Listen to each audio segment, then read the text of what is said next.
Hello guys, welcome back to our channel. Episode ആരംഭിക്കുമ്പോൾ കാണിക്കുന്നത് അശ്വതിയുടെ വീടാണ്. അങ്ങനെ കേക്ക് മുറിച്ചതിന് ശേഷം ശ്യാമയ്ക്കും ശ്രീകുട്ടി അശ്വതി കേക്ക് നൽകുന്നു. ഇനി അങ്കിളിന് കൊടുക്കാൻ ശ്രീകുട്ടി പറയുമ്പോൾ അരുണിന് നേരെ കൈ നീട്ടി പിടിക്കുകയാണ് അശ്വതി. അങ്ങനെ അശ്വതിയുടെ കയ്യിൽ നിന്നും കേക്ക് വാങ്ങിക്കഴിച്ച് അരുൺ കണ്ണീരോടെ അശ്വതിക്കും ഒരു പീസ് കേക്ക് വായി വെച്ച് കൊടുക്കുകയാണ്. ഇനിയാണ് അമ്മയ്ക്ക് ശരിക്കുള്ള ഗിഫ്റ്റ് കിട്ടാൻ പോകുന്നത്. അത്രയും പറഞ്ഞുകൊണ്ട് തന്റെ ഡ്രോയിങ് അശ്വതിയുടെ കയ്യിൽ കൊടുക്കുകയാണ് ശ്രീകുട്ടി. അത് തുറന്നു നോക്കുന്ന അശ്വതി ഒരു ഞെട്ടലോടെ കണ്ണീരോടെ അരുണിനെ നോക്കുകയാണ്. അരുൺ പെട്ടെന്ന് തന്നെ അശ്വതിയുടെ കയ്യിൽ നിന്നും ആ പേപ്പർ വാങ്ങി നോക്കുകയാണ്. അത് പിന്നെ അങ്കിളെ പെട്ടെന്ന് വരച്ചതുകൊണ്ട് അങ്കിളിന്റെ മുഖമൊന്നും അങ്ങനെ ശരിയായിട്ടില്ല. ഞാനും അങ്കിളും അമ്മയുമായി ചിത്രത്തിലുള്ളത്. ഇത് കേൾക്കുന്ന അരുൺ കരഞ്ഞുകൊണ്ട് മോളെ കെട്ടിപ്പിടിക്കുകയാണ്. ഇത് കണ്ട് സഹിക്കാനാകാതെ നിൽക്കുകയാണ് ശ്യാമയും അശ്വതിയും. ഈ കുടുംബം കാരണം മറ്റൊരു കുടുംബം തകരാതിരുന്നാൽ മതിയെന്ന് ശ്യാമ മനസ്സിൽ പറയുന്നു. പിന്നീട് കാണിക്കുന്നത് അരുന്ധതിയാണ്.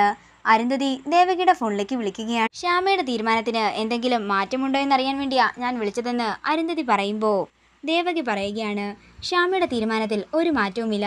ഇനി അവൾക്ക് വേണ്ടി മാത്രമേ പാടൂ. എൻ്റെ മകള് ഒരാവശ്യവുമായിട്ട് നിങ്ങളുടെ വീട്ടിൽ വന്നപ്പോൾ നിങ്ങളുടെ മകൾ എന്താ ചെയ്തത്?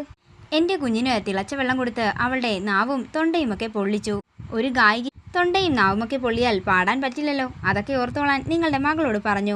പിന്നെ നിങ്ങളുടെ മകൾ വരുമ്പോൾ കാര്യങ്ങളെല്ലാം പറഞ്ഞ് മനസ്സിലാക്ക്. എന്നിട്ട് എന്താ തീരുമാനമെന്ന് ചോദിച്ചിട്ട് പറ. ഇല്ലെങ്കിലേ ഇതിൻ്റെ ഭവിഷ്യത്ത് അല്പം കൂടുതലായിരിക്കും. ഇനി എന്തനുഭവിക്കാൻ അരുന്ധതി? ഗുണ്ടകളുമായിട്ട് ഇങ്ങോട്ടേക്ക് വന്ന് നിങ്ങളുടെ വിലയൊക്കെ ഞങ്ങൾക്ക് കാണിച്ചു തന്നതാ. ഇത് കേൾക്കുന്ന അരുന്ധതി പറയുകയാണ്, അതുപോലെ അല്ലായിരിക്കും ഇത് അതുക്കും മേലെ ഇനി നിങ്ങൾ കാണാൻ പോകുന്നത്. അതുകൊണ്ട് മോള് വരുമ്പോഴേ മര്യാദയ്ക്ക് സംസാരിച്ച് തീരുമാനത്തിൽ മാറ്റമുണ്ടാക്കാൻ നോക്ക്. ഇല്ലെങ്കിലേ എന്റെ തീരുമാനം ഞാൻ അങ്ങ് നടത്തുമെന്ന് പറഞ്ഞ് അരുന്ധതി ദേഷ്യത്തോടെ കോള് കട്ട് ചെയ്യുകയാണ്. തന്റെ കുഞ്ഞിനെ കാത്തോണേന്ന് കണ്ണനോട് പ്രാർത്ഥിക്കുകയാണ് ദേവകി. പിന്നീട് കാണിക്കുന്നത് ആനന്ദ നിലയമാണ്. അഭിരാമിയുടെയും ശ്രീകുട്ടിയുടെയും കാര്യങ്ങൾ ഓർത്തുകൊണ്ട് ദേഷ്യത്തോടെ മദ്യപിക്കുകയാണ് അരുൺ. അതേസമയം ആ കാഴ്ച കണ്ടുകൊണ്ട് അങ്ങോട്ടേക്ക് ആദി വരികയാണ്.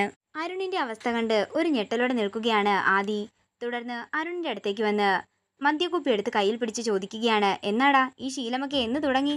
ഇത് കേൾക്കുന്ന അരുൺ ദേഷ്യത്തോടെ ആദിയെ നോക്കുമ്പോൾ ആദി ചോദിക്കുകയാണ്, എന്താടാ ഞാൻ ചോദിച്ചത് നിനക്ക് പിടിച്ചില്ലേ? ഇത് കേൾക്കുന്ന അരുൺ ദേഷ്യത്തോടെ എഴുന്നേറ്റ് പോകാൻ ഒരുങ്ങുമ്പോൾ ആദി പറയുകയാണ്, എന്താടാ കാര്യം? നീ കാര്യം പറ. അപ്പോ ഏട്ടന് കാര്യങ്ങളൊന്നും അറിയില്ലല്ലേ?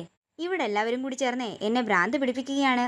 അതേസമയം ശബ്ദം കേട്ടുകൊണ്ട് വസുന്ധരയും അങ്ങോട്ടേക്ക് വരുന്നു. എന്താടാ എന്താ പ്രശ്നമെന്ന് വസുന്ധര ചോദിക്കുമ്പോൾ അരുൺ പറയുകയാണ്, അതെ, ഇവിടെ ഓരോരുത്തർക്ക് അവരുടെ ജീവിതമാ പ്രധാനം.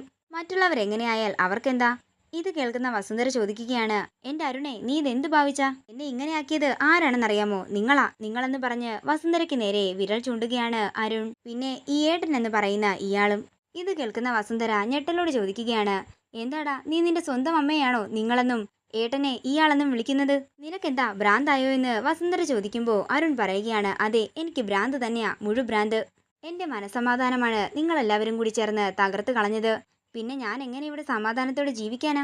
തുടർന്ന് എല്ലാവരും മാറെന്ന് പറഞ്ഞ് ദേഷ്യത്തോടെ അരുൺ തന്റെ മുറിയിലേക്ക് പോകുന്നു. തുടർന്ന് പേടിയോടെ വസുന്ധര ആദിയോട് ചോദിക്കുകയാണ്, എന്താടാ മോനെ, അവൻ എന്തു പറ്റി?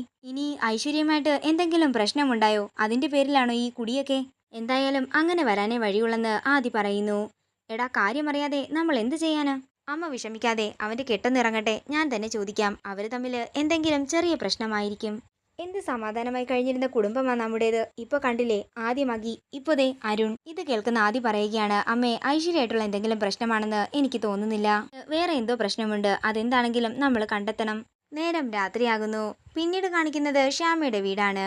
അരുൺ അശ്വതിയെ കണ്ട കാര്യമെല്ലാം അഖിലിനോട് പറയുകയാണ്.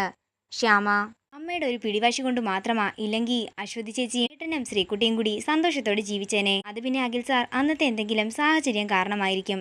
താൻ അങ്ങനെ അവരെ സപ്പോർട്ട് ചെയ്യാനൊന്നും ശ്രമിക്കണ്ട. പക്ഷേ സാർ, എനിക്കിപ്പോൾ ഒരു കാര്യം ഓർത്തിട്ട് ടെൻഷനാണ്.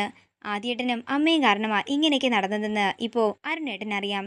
ഇനി ചേട്ടനനിയന്മാർ തമ്മിൽ എന്തെങ്കിലും പ്രശ്നമുണ്ടാകുമോ? പിന്നെ ഐശ്വര്യയുടെ ഇതറിഞ്ഞാൽ അറിയാലോ, നമ്മുടെ കുടുംബം തകരും. അങ്ങനെ അവർ സംസാരിച്ചുകൊണ്ട് നിൽക്കുമ്പോൾ അങ്ങോട്ടേക്ക് ദേവകി വരികയാണ്. മോളെ, ഇന്ന് അരുന്ധതി വിളിച്ചിട്ടുണ്ടായിരുന്നു. ഞാൻ കണ്ടില്ല. നീ ഇനി വിസ്മയ്ക്ക് വേണ്ടി പാടിയില്ലെങ്കിൽ എന്തോ വലിയ ഉപദ്രവം ചെയ്യുമെന്നൊക്കെ അവർ പറഞ്ഞത്. എന്താ അമ്മ അവർ പറഞ്ഞതെന്ന് അഖിൽ ചോദിക്കുമ്പോൾ ദേവകി പറയുകയാണ്, എല്ലാം ദുസൂചന. നാവ് പൊള്ളിക്കുമെന്നോ അങ്ങനെയൊക്കെ അവർ പറഞ്ഞത്.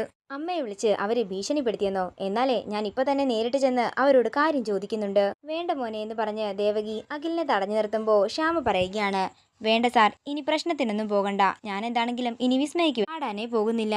മോളെ, നീയും ഇനി അങ്ങനെ ഒറ്റയ്ക്കൊന്നും എവിടെയും പോകണ്ട, സൂക്ഷിക്കണമെന്ന് ദേവകി പറയുന്നു. നേരം പുലർച്ചെയാകുന്നു. പിന്നീട് കാണിക്കുന്നത് വർമ്മയുടെ പിറന്നാൾ ആഘോഷത്തിന്റെ ഒരുക്കങ്ങളെല്ലാം നടത്തുന്ന ആദിയെയും ഹൃദയമാണ്. അതേസമയം ടെൻഷനോടെ ഇരിക്കുകയാണ് അരുണിനെ നോക്കി സംശയഭാവത്തിൽ നിൽക്കുന്ന ആദിയെ കാണിച്ചുകൊണ്ട് ഇന്നത്തെ എപ്പിസോഡ് ഇവിടെ തീരുകയാണ്. വീഡിയോ ഇഷ്ടമായെങ്കിൽ മറക്കാതെ ലൈക്ക് ചെയ്യുക, ഷെയർ ചെയ്യുക, കമന്റ് ചെയ്യുക. കൂടുതൽ സീരിയൽ അപ്ഡേറ്റ്സിനായി മറക്കാതെ സബ്സ്ക്രൈബ് ചെയ്യുക നയൻസ് ക്രിയേഷൻസ്.